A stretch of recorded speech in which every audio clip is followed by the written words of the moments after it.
देखो भाई, आज का हमारा दूसरा टॉपिक है प्रकाश की। इसे की कर लेना, उत्क्रमणीयता। इसे उत्क्रमणीयता पढ़ते हैं, प्रकाश की उत्क्रमणीयता। ये आज का हमारा दूसरा टॉपिक है। देखो इसमें देखो भाई, देखो प्रकाश की उत्क्रमणीयता क्या होती है। सबसे पहले मैं प्रकाश का अपवर्तन बताता हूँ फिर से।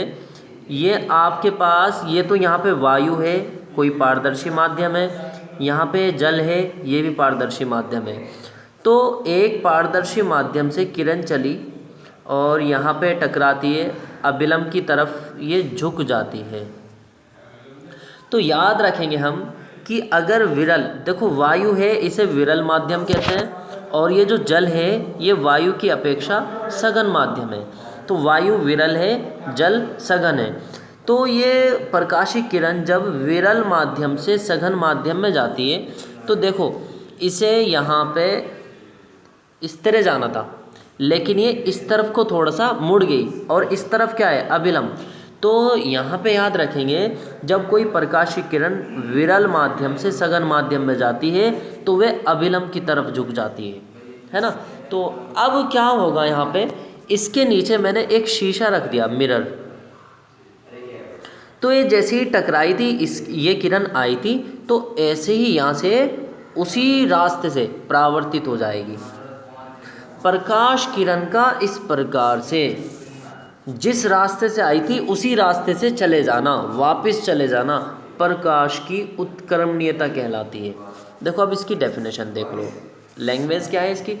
जब कोई प्रकाश किरण वायु से जल में प्रवेश करती है तो जल द्वारा इसे अपवर्तित कर दिया जाता है। देखो जल ने यो करा अपवर्तित, मुड़ गई ना, मोड़ दिया इसे, अपवर्तन करना, ये देखो मुड़ जाना, ये देखो ये मुड़ गई, या अपने मार्ग से विचलित हो जाना भी अपवर्तन कहलाता है। तो जल द्वारा ये अपवर्तित हो गई।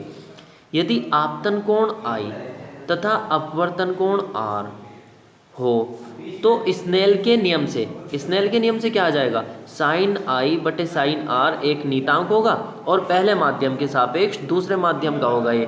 तो पहला माध्यम क्या है, वायु एयर, दूसरा माध्यम क्या है, वाटर डब्लू। तो आपने 1 और 2 की जगह इस बार क्या लिखा, ए और डब्लू लिख दिया। तो वायु के सापेक्ष जल का अपवर्तनांक है एन। तो साइन आई बटे साइन आर आपका समीकरण नंबर 1 आ गई।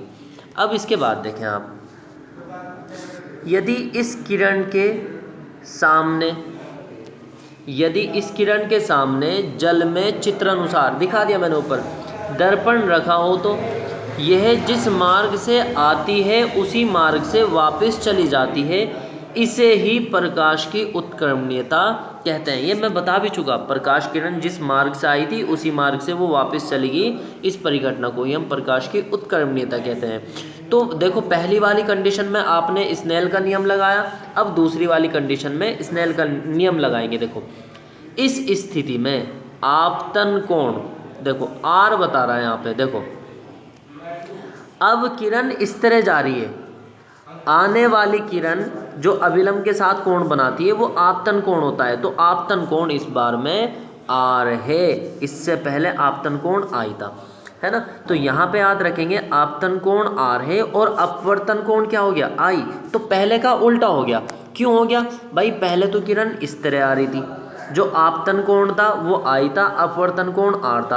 अब किरण जा रही है उल्टा हो रहा ना। तो जो आपतन कोण जिसे मैं आई कहता था, अब वो आपतन कोण आर है, क्योंकि मेरी किरण उल्टी जा रही है, और जो अपवर्तन कोण है वो आई है। तो यहाँ पे क्या होगा, इसका उल्टा हो जाएगा। देखो तो वही चीज़ यहाँ पे लिखने की कोशिश की है उसने, साइन आर बटे साइन आई बराबर क्या आ जाएगा, यहाँ पे देखो ए एन डब्लू था, सॉरी